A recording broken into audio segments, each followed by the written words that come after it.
Hello everyone, my name is David. So welcome back again. Now I will read Magic Treehouse. So it's different from the one that I have been read is Our Deadlines.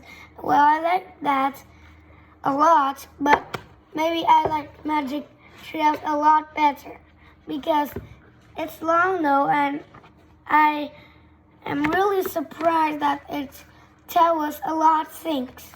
So let's start. I love Magic Treehouse.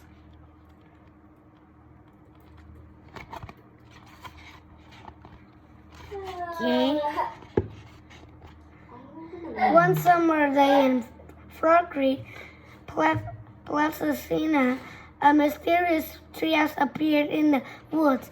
8 years old Jack and 7 years old sister Annie climbed up to the treehouse.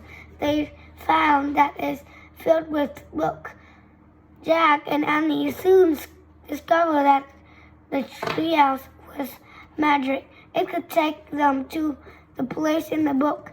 All they had to do was point to the picture and wish to go there. Along the way, they discovered the treehouse belonged to Morgan Le Fay. Morgan is a magical librarian from the time of King Arthur. She travels through time and space, gathering books.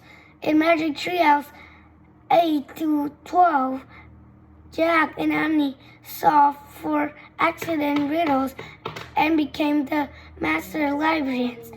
To help them in their future task, Morgan gave Jack and Annie secret library cards with letter M and L on them.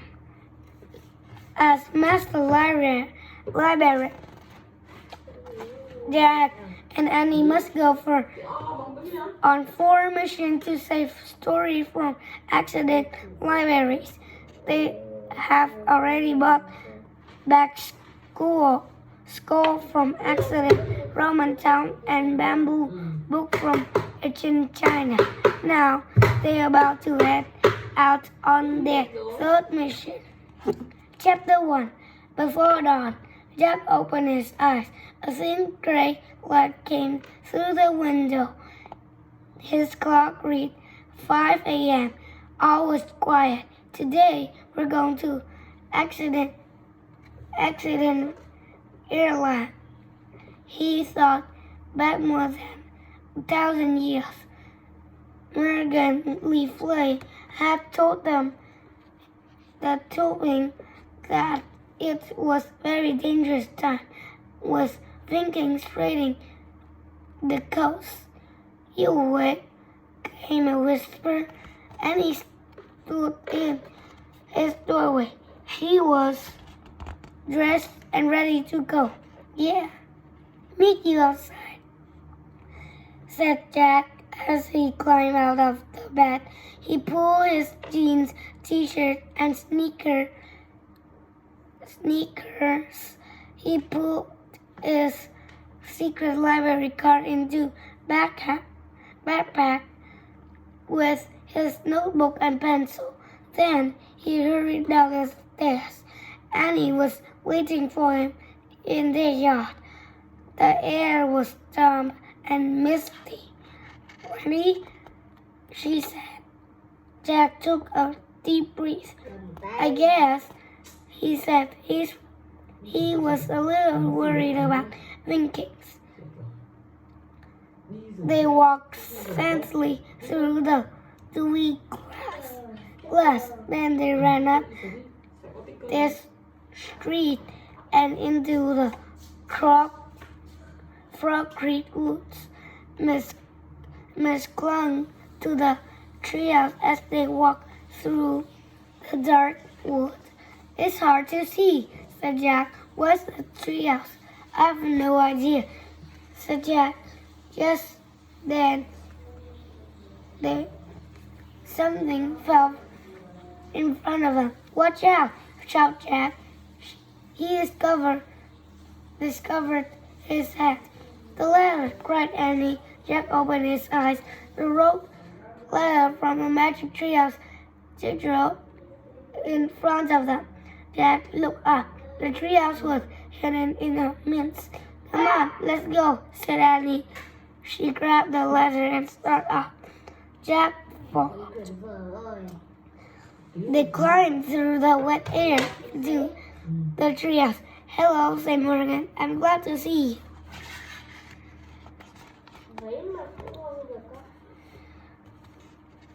She was sitting in the corner. At her feet, they were score they brought back from the Romans' time and the bamboo book from ancient China. I'm so glad to see you, said Jack. Me too. It's good that you both came early, said Morgan. She reached into a fold of her robe and pulled out a piece of paper. Here's an excellent story you must find today, she said. Morgan handed a paper to Jack. On it were the words Semper Magna. The mysterious writing reminds Jack of the writing from a trip to the Roman town of Pompeii. That looks like Latin, he said. Very good, said Morgan. It is Latin, but I thought they spoke Latin in ancient Rome, said Annie. Are we going to Ireland? You are, said Morgan. But during the Dark Ages in Europe, educated people wrote in Latin. The Dark Ages, said Jack. Yes, said Morgan. The time after the fall of the Roman Empire. Why is it called dark? Said Jack. It was a difficult time, said Morgan. People had to work very hard just to feed, clothe themselves. There was not a lot of time for playing, learning, or making art and music. Morgan pulled a book. Now, a book from her robe. Your research, she said, heading to it go Annie. The title read, Ireland long ago. Remember, said Morgan, your research book will guide you, but in your darkness hour, only ancient story can save us, said Jack. And Annie said together, and remember this, said Morgan, it must be your darkness hour when there's no hope left. If you ask for help too soon, it will not come. And we have to find the story first, said Annie. That's true, said Morgan. Do you have your secret library cards? Jack and Annie nodded. Show them to the worst person you meet, said Morgan. Don't worry, said Annie. I think we're ready now. Annie pointed at the cover of the Ireland book. I wish we could go there, she said. She gave Morgan a little wave. See you soon. Good luck, said Morgan. The wind started to blow. The treehouse started to spin. It spun faster and faster. Everything was still, absolutely still. Chapter 2. The Step Climb. Jack opened his eyes. The light was still bright, but the air was even darker and cooler than in Frog Creek. Wow, I'm in a long dress, said Annie. It's sketchy. Hey, I got a little purse on it. It's a library card in it. Jack looked around his own clothes.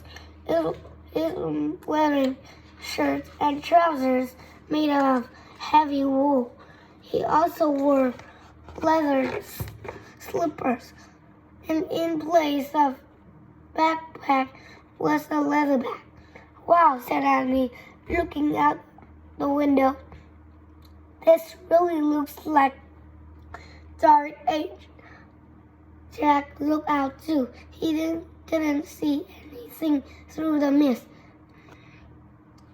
It just became the sun, not up yet, he said. I better check the book. Annie handed the error book to Jack. He opened it and read aloud. The early Middle Age were once known as Dark Age because learning and culture nearly vanished through Europe. Scholars today praise the brave Irish monks who keep Western civilization alive. What do civilization and monks mean? Asked Annie. I think civilization is when people have book and art are good manners, said Jack. Monks are religious people who spend their time playing, reading, and helping people. Well, I don't see any civilization or monks out here, said Annie, pointing at the mist. Jack pulled out his notebook. He wrote, brave monks in Ireland. Then he looked at Annie. If we find civilization, I think we'll be lost in the story, he said. Let's go, said Annie. She left her skirt and climbed out of the window. Jack read more of the Ireland book. Copy the ancient writing of the Western world before printing was invented. All the books has to be written and copied by hands. Hey, we are on a cliff, Annie called from outside above the ocean. Be careful, said Jack. He stuffed the Ireland book and his notebook into his leather bag. He climbed out the window, and he was peering over edges. Jack looked too. There is a rocky shore 20 feet below. Waves slap it against the rock. Seagulls swoop and glide above the sea. It doesn't look like any civilization down here, said Jack. Maybe we should climb those, said Annie. She pointed to the steep step cut into the cliff. Jack looked up. The cliff also rose above them in the mist. We better wait until the sun came up, he said. Let's just go super slow, said Annie. She started up the stone step. Wait, Annie, said Jack. They might be slippery. Wow, she said, almost falling backwards. I tripped on darn dress. I told you. Wait, said Jack. It's too dangerous. Just then something fell above. Watch it, said Jack. He pulled his hands over his head.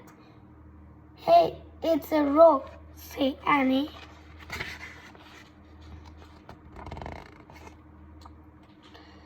Jack saw a thick rope dangling down the upstairs. Where did it come from? It's like Morgan dropped the letter to us, said Annie. I bet someone's trying to help us. Yeah, but who? Said Jack. Let's find out, said Annie. She grabbed the rope. I'll use it first. Once I'm at the top, you can come after me. Okay, but hurry, he said.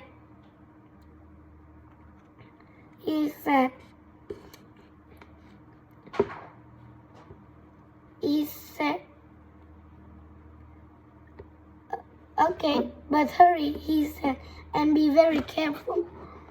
Jack waited as Annie climbing up the steps.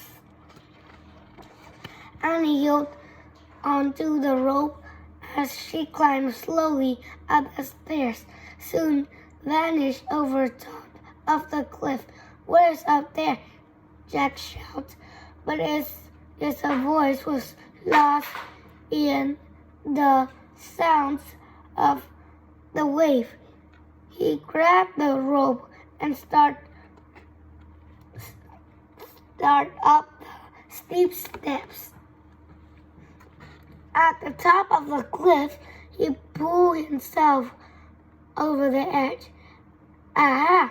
Boomed a deep, jolly voice. It's another invader. Brother Patrick. Jack's glasses were wet with his mist. He quickly whipped them. He then looked up. A man in a brown robe stood before him. The man has a round red face. He was bald, except for fringe of hair around his head. Nearly the rope was tied around a tree. I'm not an invader, said Jack. He's Jack, said Annie. She was standing behind the man. I'm Annie. We're from Frog Creek, Platycelia. We come in peace, Starman Jack. The man blue glasses twinkling. Oh, do you know? He said. I wonder what's going on. I had dropped the rope so you could climb up the step, but you two grabbed it instead. How is the world did you get in on this island? Jack starts at the man. He didn't know how to explain the magic treehouse. In our boat, Jack Annie said quickly. The man looked puzzled. Not many boats can come ashore at this dark, early hour. Well, we're very good sailors, said Annie. Oh, brother, said Jack. He hoped their sailing skills wouldn't be tested. Where exactly are we?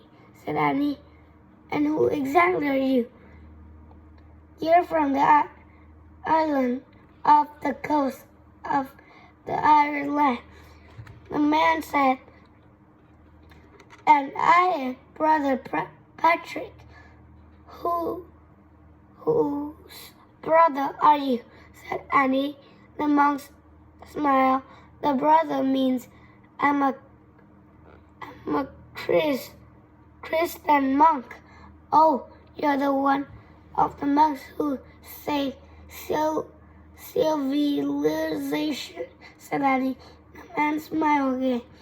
Annie turned to Jack and whispered, let's show him our card. I trust him. Okay, said Jack. You trust the monk, too. They both pulled out their secret library cards, showed the brother Patrick. The M's and the F's for the master library shine in the gray light.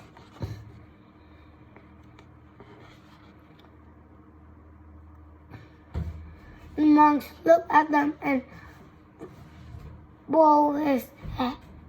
Welcome, my friends. He said, thank you. Thank you, said Jack and Annie. I did not truly think you were invaders, said Jack, said Brother Patrick, but you're our small island. We be careful of stranger. Why? There are terrible stories about Viking raiders, he said. When we see their serpent ship, we must hide or taking as shaft. Serpent ship, said Jack. The prows of the shape are often curved in the shape of serpent head, said Brother Patrick. I'm afraid it stands for the first cold walkways. Jack, who looked Mr. Gracie, don't worry, said Brother Patrick. They cannot land safely in this island before daylight. They are not good at sailors as some people. He winked at Annie. Too bad for them, he said cheerfully. Now! But tell me, why have you come here? Asked Brother Patrick. Oh, said Jack, I almost forgot. He pulled Morgan paper from his leather bag. He showed the Latin words of the monk. This is the title of story that we have been taken back to our friends and teacher, Morgan Le Fay, said Annie. I see, said Brother Patrick. He gave Jack and Annie a mysterious look. What's he thinking? Jack wondered, but the monks changed the subject. I think you should like to visit our monastery, he said. What's that, said Annie? The place where monks live and work, said Brother Patrick. Come, but sun is not yet, said Jack. Won't the other be asleep? Oh no, said Brother Patrick. In the summer, we rise long before daylight. We have much to do. You see, the monks lead them to the dirt path. Jack hoped their book was a monastery. He wanted to leave a gloomy island with its threat of Vikings invaded as soon as possible. A low bell started to ring. Jack saw lonely Punch step against the gray sky ahead.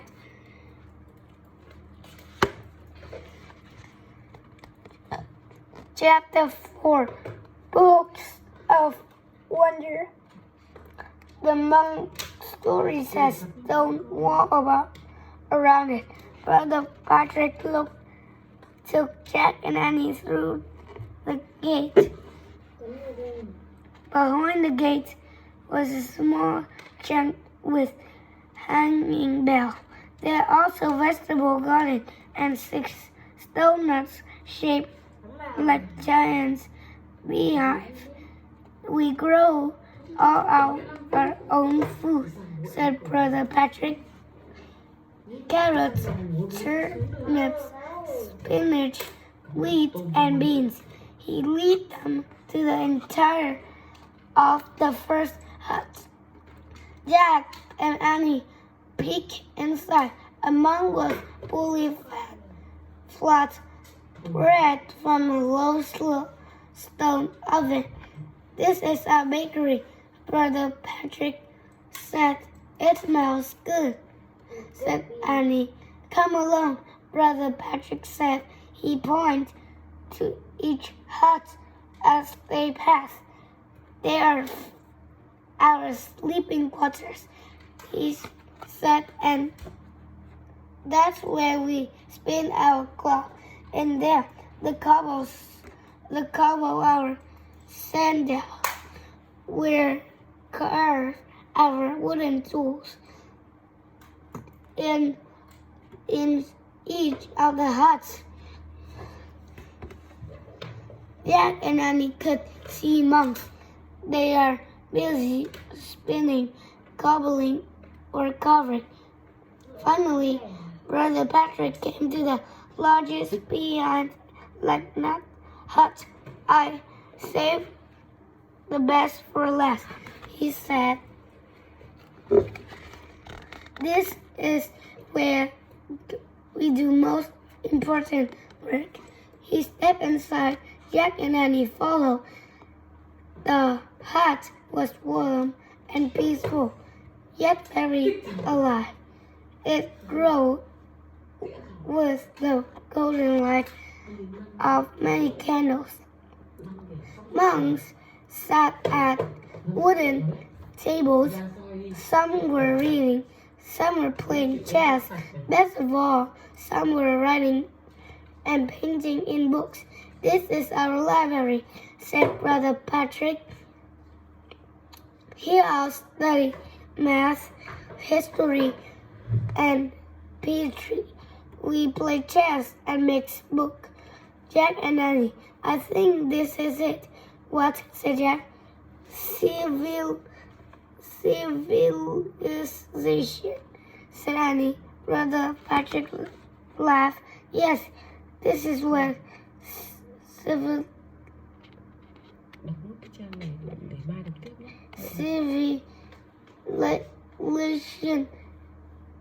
hides, he said, on top of our lonely island in the sea. Oh man, said Jack, I love this place.